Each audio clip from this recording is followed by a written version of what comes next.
20대 유학생이 지난달 초 입국한 뒤 3번이나 코로나19 확진 판정을 받았습니다. 한 사람이 3차례나 감염되는 경우는 극히 드문 사례입니다. 생활 속 거리두기 체제로 전환되면서 시민들의 삶도 일상을 회복하고 있습니다. 각급 학교들도 서서히 기지개를 켜는 모습입니다. 맨날 집에만 있고 그러다가 갑자기 학교 오니까 좀 설레고 그런 것도 있고 좋은 것 같아요. 여수 지역도 재난기본소득을 지급해달라는 요구가 본물처럼 터져나오고 있습니다. 지치 않을 게 없는 우리 시 진행 능력으로 충분히 확보할 수 있다고 생각합니다. 시민청원이 성립되고 시의회도 힘을 싣고 나섰지만 여수시 당국은 요지부동입니다. 순천만 국가정원에 랜드마크를 조성하려는 시도가 잇따라 좌초되고 있습니다. 시민사회 공론화를 통해 출구를 찾자는 제안이 나오고 있습니다. 시청자 여러분, 징검다리 연휴 잘 보내셨습니까? 수요일 밤 여수 MBC 뉴스데스크 시작합니다. 코로나19, 한숨 돌리나 싶었는데 지역에서 다시 확진자가 나왔습니다. 이미 확진 판정을 2차례나 받았던 20대 유학생이 여수에서 자가격리를 하던 중 또다시 확진 판정을 받았습니다. 네, 한 사람이 3차례나 감염된 사례는 전국적으로도 매우 드문 경우인데요. 다행히 감염자가 충실히 자가격리 조치를 이행했던 것으로 파악되고 있습니다. 오늘 첫 뉴스 강서영 기자입니다. 여수에 주소를 둔 20대 남성 A씨가 해외에서 입국한 뒤 3번째 확진 판정을 받은 건 지난 5일. A씨는 곧바로 순천의료원 음압병동으로 이송돼 현재 입원 치료를 받고 있습니다. A씨가 처음 확진 판정을 받은 건 지난달 1일이었습니다. 영국에서 인천공항으로 입국하면서 감염을 확인하고 일주일 만에 완치됐지만 서울 동생 집에서 자가격리 중 다시 2번째 확진 판정을 받았습니다. 지난달 29일 다시 완치 판정을 받은 이후 승용차로 여수 집으로 와 자가격리를 하다 이번에 코로나19 감염을 다시 확인하게 된 겁니다. 3번이나 확진 판정을 받은 사례는 이번이 전국에서 4번째입니다. 강원, 경북, 대구 이렇게 지금 3분이 있는 걸로 지금 제가 파악 현재까지 돼 있습니다. 아주 흔한 사례는 아닙니다. 다행히 감염자의 동선은 집과 약국 등에 한정돼 확산 우려는 적은 것으로 파악되고 있습니다. 여수시는 약국 종사자와 A씨 부모를 자가격리 조치하고 코로나 검사를 의뢰한 상태입니다. 자가격리가 의무는 아니지만 자체적으로 특수 관리를 저희들이 따로 하고 있었습니다. 자가격리하면서 본인이 7일과 14일이 되면 2회에 걸쳐 저희들이 검사를 다시 해서 여수시는 재확진자의 경우 바이러스 전파력이 낮다는 질병관리본부의 사례 보고에 따라 약국 폐쇄 등의 별도 조치는 하지 않을 계획이라고 밝혔습니다. MBC 뉴스 강서영입니다. 네, 확진자가 나오긴 했지만 생활 속 거리두기에 맞춰서 시민들의 삶은 이제 서서히 일상으로 돌아가는 분위기죠. 네, 특히 각급 학교들이 서서히 기지개를 켜는 모습인데요. 대학들은 실습학과를 중심으로 대면 수업을 시작했다고 합니다. 예, 초중 고등학교도요. 다음 주 개학인데요. 이를 앞두고 대비가 한창이라고 합니다. 우종훈 기자가 취재했습니다. 한적했던 캠퍼스가 모처럼 학생들로 북적입니다. 교문에서 발열 여부를 검사하고 강의실로 향하는 학생들 얼굴에 설렘이 가득합니다. 네, 맨날 집에만 있고 그러다가 갑자기 학교 오니까 좀 설레고 그런 것도 있고 좋은 것 같아요. 코로나19 방역 체계가 생활 방역으로 바뀐 첫날, 광주 전남 5개 대학교가 대면 수업을 시작했습니다. 학생들은 교수에게 질문하고 장비로 직접 실험하며 온라인 수업으로 생겼던 궁금증을 해소합니다. 또 자동차가 이제 실습적인 부분이 더 많이 차지하고 있기 때문에 실제로 보고 이제 교수님과 수업을 하면서 이제 많은 걸 배울 수 있다 생각입니다. 대면 수업을 시작한 건 실습이 필수적인 일부 수업만이고 이론은 온라인 수업을 유지합니다. 학교는 강의실이 아닌 다른 교내 시설에 학생들 출입을 막고 강의당 수강 인원을 줄이거나 오전과 오후반으로 학생을 분산시켜 감염 우려를 낮추고 있습니다. 냄새도 안 맡고 맛을 안 맡고 어떻게 동영상으로만 다 할 수는 없는 거잖아요. 실습을 해야 될 과목들은 나와서 현장에서 그래도 조금이라도 해야 된다고 생각해서 온라인 수업을 무기한 연장했던 전남대와 조선대 등 대학들도 생활 방역에 따라 대면 수업을 검토 중입니다. 한편 초중 고등학교들도 다음 주부터 순차적으로 등교할 학생들 맞이로 분주합니다. 교육청은 군부대 협조를 얻어 교내 시설을 방역하고 교실의 책상 사이 거리를 띄우고 급식실에는 가림막을 설치해 한 공간에 학생들이 밀집되는 것을 최소화할 계획입니다. MBC 뉴스 우종훈입니다. 여수시의 자체 예산으로 모든 시민에게 재난지원금을 지급해달라는 시민사회의 요구가 빗발치고 있습니다. 하지만 여수시는 안 된다며 선을 긋고 있는데요.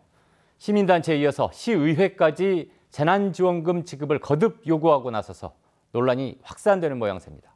문형철 기자가 취재했습니다. 모든 여수 시민을 대상으로 1인당 40만 원씩의 재난지원금을 지급해달라는 시민청원이 제기된 건 지난달 27일. 나흘 만에 300명 이상이 동의한 이 청원에 대해 여수시가 현실적으로 곤란하다는 공식 입장을 내놨습니다.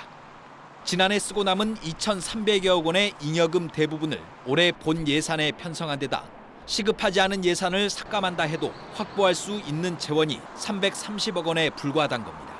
여기에 지방소득세 감소 등으로 앞으로 어려워질 재정 상황까지 고려하면 현재로서는 도저히 받아들일 수 없는 요구라는 게 여수시의 입장입니다. 시민들 개개인한테 지원하는 목적으로는 지방채 발행이 사실상 불가하고요. 근데 설령 지방채를 발행하더라도 결국은 시민들 세금으로 그것을 갚아 나가야 될 입장이거든요. 이에 대해 시민단체는 전남에서 재정 자립도가 가장 높은 여수시가 시대적 요구와 시민들의 바람을 외면했다며 비판을 쏟아냈습니다. 안정적인 세입 예산이 있는데 기존에 했던 관행대로 계속 예산을 움켜쥐고만 있으려고 하니까. 시의회는 소비 침체 등의 현실을 극복하기 위해 금액을 줄이더라도 지원금 지급이 반드시 필요하다는 입장. 특히 재정 자립도가 낮은 타 지자체의 사례를 언급하며 재정의 문제가 아닌 의지의 문제란 점을 강조했습니다. 태백시도 모든 시민들에게 1인당 20만 원을 지급한다고 합니다. 빛이 한 푼도 없는 우리 시 재정 능력으로 충분히 확보할 수 있다고 생각합니다. 재난지원금 지급을 위한 조례가 이번 임시회에서 심의될 예정인 가운데 지자체와 의회, 시민단체의 갈등은 당분간 계속될 전망입니다. MBC 뉴스 문형철입니다. 농촌 지자체에서 발행하는 지역화폐를 농협 등 대형마트에서 사용하는 것 어떻게 생각하십니까? 제한해야 할까요? 아니면 사용하도록 하는 게 맞을까요? 소상공인 보호와 맞물려서 찬반 논란이 뜨겁게 일자 한 지자체가 전국에서 처음으로 정기적인 효과 분석에 나섰습니다. 박영훈 기자가 취재했습니다. 5일장이 서는 날 장을 보는 고객이나 물건을 파는 상인 모두 자연스럽게 지역 화폐를 주고받습니다. 상품권 받는 것에 대해서 상인들이 꺼려하지 않고 자연스럽게 현금처럼 거래가 되고 받고 있습니다. 인기를 반영하듯 10,000원권 이하 4종류로 나오는 전남 해남군 지역 화폐인 상품권 발행액은 지난해 150억 원에서 올해 1,050억 원으로 크게 늘어날 전망입니다. 그런데 소규모 점포 활성화를 위해 농협 하나로마트 등 대형마트에서는 사용할 수 없도록 제한한 것을 두고 농협 등 지역협동조합들이 문제를 제기하고 나섰습니다. 지난 1년여 시행 결과 지역화폐 판매와 환전 업무로 받는 1%의 수수료로는 인건비조차 건질 수 없다는 겁니다. 해남군과 농축수협 측은 조금씩 양보해 일단 영농자재와 유류, 동물약품, 선박물품 등 일부 품목은 농축수협 판매장에서 사용할 수 있도록 협약을 체결했습니다. 적게는 60%부터 시작해가지고 80%까지 마트에 쏠림 현상이 발생을 하게 됩니다. 그래서 그걸 저희들이 우려를 해서 마트는 이번에 제외를 했다는 말씀을 드리겠습니다.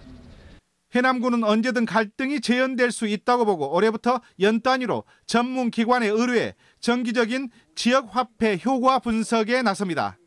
적정 유통량과 대형마트 제한에 따른 소상공인 보호 실효성, 유통구조 등을 분석해 대안을 찾겠다는 것으로 다른 지자체에도 영향을 줄 전망입니다. MBC 뉴스 박영훈입니다. 순천만 국가정원에 기부 체납 방식으로 50억 원 규모의 전망대를 건립하는 계획이 5년째 난항을 겪고 있습니다. 50여 미터 높이의 전망대 대신 VR 전망대 건립을 추진했는데 이마저도 해법을 찾지 못하고 있습니다. 박민주 기자입니다. 순천만 국가정원 주차장 옆으로 가상현실 VR 전망대 예정지가 조성됐지만 공사는 진행되지 않고 있습니다. 당초 순천만 국가정원 전망대 건립이 추진된 건 5년 전. 지난 2015년 KB 하나은행은 순천시에 50억 원 규모의 전망대를 기부하기로 했습니다. 국가정원 수목원 안에 추진됐던 53m 높이의 전망대는 환경적인 우려가 제기됐고 결국 VR 전망대로 가닥을 잡았습니다. 하지만 VR 전망대 건립도 제동이 걸렸습니다. 최근 순천시의회 상임위에서 공유재산 취득 변경안이 부결됐기 때문입니다. 순천시의회는 국가정원 안에 영구적인 건축물을 건립하는 건 장소적으로 부적합하다고 지적합니다. 정원이라는 가치가 풀과 나무가 더 많이 있어야 되는데 이곳에 영구 축조물을 짓는다는 것은 그 취지와 맞지 않다. 순천시는 인근 순천만 생태문화교육원과 연계해 종합적으로 고려하겠다는 입장이지만 수년째 건립을 못하고 있는 전망대의 고민이 깊습니다. 순천만 생태문화교육원하고 가까이 있기 때문에 가장 경쟁력이 있기 때문에 이 지역이 가장 타당하다고 생각됩니다. 그래서 따라서 의회와 충분히 협의해서 환경단체는 난항에 빠진 전망대 문제 공론화 해법을 제안하고 있습니다. 순천시와 의회, KB 하나은행 측이 모두 참여한 협의가 필요하다는 겁니다. 협의체를 만들어서 공론화를 거쳐서 합의를 해가지고 가장 적절한 아이템, 적당한 장소에서 하게 되면 큰 무리 없이 설치되리라고 생각합니다. 기부로 건립되는 최대 60억 원 규모의 전망대. 어떤 랜드마크를 어디에 건립할 때 그 의미가 클지 공론화를 통해 대안을 찾을 수 있을지가 앞으로 관건입니다. MBC 뉴스 박민주입니다. 여수 웅천지구에 추진되고 있는 초고층 생활형 숙박시설에 대해 여수시의 적극적인 대응이 필요하다는 지적이 제기됐습니다. 여수시의회 송하진 의원은 현재 사업 시행자와 진행하고 있는 행정소송에서 패소할 확률이 높은데도 여수시가 관련 조례를 개정할 의지조차 보이지 않는 등 안일하게 대응하고 있다고 지적했습니다. 송 의원은 이어 행정소송에서 패소할 경우에도 경관심의 등의 허가사항이 남아있다며 초고층 건물로 인한 조망권과 일조권 침해 등의 부작용을 막기 위해 여수시가 적극적으로 대응해야 한다고 강조했습니다. 순천시의회는 오늘 본회의를 열어 제241회 임시회를 개회하고 오는 15일까지 열흘간의 의정활동에 들어갔습니다. 이번 임시회에서는 올해 첫 시정질문에 이어 제2회 추가경정 예산안과 각종 조례안을 처리할 예정입니다. 박혜정 의원은 5분 자유 발언을 통해 관내 학교 밖 청소년 279명이 친환경 농산물 꾸러미 등 행정교육기관의 코로나19 지원책에서 빠졌다며 차별 없는 지원을 촉구했습니다. 최병배 의원도 2023 순천만 국제정원 박람회의 성공적 개최를 위해 의회 차원의 특별위원회 구성을 제안했습니다. 병원 자금을 횡령한 혐의로 재판에 넘겨졌던 여수 성심병원 이사장이 1심에서 징역형의 집행유예를 선고받았습니다. 서울중앙지법 형사 22부는 지난 2016년 3월부터 2년간 자신의 어머니와 누나, 개인 농장 관리인을 병원 직원인 것처럼 꾸며 8억 8천만 원의 병원 자금을 빼돌린 혐의로 성심병원 이사장 박모 씨에게 징역 1년 6개월에 집행유예 3년을 선고했습니다.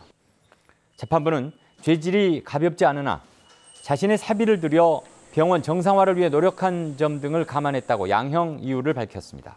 성심병원은 경영 악화를 이유로 2018년 7월부터 공식 휴원에 들어갔으며 지역 시민단체의 고발로 시작된 검찰 수사는 지난해 이사장의 주소지인 서울로 이첩됐습니다. 여수산단 건설기계 노동자들이 공사 현장 안전규정으로 인한 피해를 호소하고 나섰습니다. 건설노조 전남 동부 지역 크레인 지회는 오늘 여수시청 앞에서 기자회견을 열고 GS칼텍스와 대하 ENC 등 여수산단 발주사들이 안전 문제를 이유로 15년 이상 된 장비 운전기사에게는 일감을 주지 않는 등 과도한 자체 규정을 두고 있다고 주장했습니다. 지회는 건설기계는 2년에 한 번씩 정부의 안전검사를 받고 있는데도 자체 규정을 두는 것은 옳지 않고 장비 임대료가 오르지 않아 증가되는 비용은 고스란히 노동자들에게 돌아오는 실정이라며 대책 마련을 요구했습니다. 황금 연휴 동안 20만 명이 넘는 관광객들이 여수를 방문한 것으로 나타났습니다. 여수시에 따르면 지난달 30일부터 5월 5일 화요일까지 국내외 관광객 약 23만 명이 여수를 방문한 것으로 집계됐습니다. 여수시는 당초 예상치보다 3만여 명의 관광객들이 더 여수를 방문했다고 덧붙였습니다. 21대 국회에서 원내 진입이 무산된 민생당이 비생대책위원회 체제로 운영됩니다. 민생당은 오늘 열린 최고위원회의에서 이번 달 개최할 예정이었던 전당대회 대신 비대위 구성을 의결하고 앞으로 비대위원장 선출 등 구체적인 출범 일정을 결정할 계획입니다. 특히 비대위 출범에 맞춰 현재 지도부는 모두 사퇴할 것으로 알려져 당의 진로에도 관심이 모아지고 있습니다. 광양시가 올해 농어민 공익수당 추가 신청을 받습니다. 광양시는 지난달부터 경영체로 등록된 농어민을 대상으로 지역사랑 상품권 60만 원을 지급하고 있는 가운데 오는 15일까지 미신청자들을 접수한 뒤 다음 달 농어민 공익수당 지급을 마칠 계획입니다. 광양시 관내 농어민 공익수당 대상자는 모두 7,200여 명으로 현재까지 6,800여 명에게 수당이 지급됐습니다. 광양항 배후도로의 확포장 공사가 본격화됩니다. 광양시는 각종 개발 공사와 국도 2호선 개통으로 차량 운행이 증가할 것으로 보고 오는 2024년까지 사업비 220여억 원을 들여 컨테이너 부두 인근 교차로를 중심으로 확포장 공사에 들어갈 계획입니다. 이에 따라 이번 달부터 편입 토지와 지작물 보상 절차가 진행돼 빠르면 내년 4월쯤 공사가 시작됩니다. 전남도가 어업 면허가 만료되는 도내 어장 가운데 10%를 불승인 조치했습니다.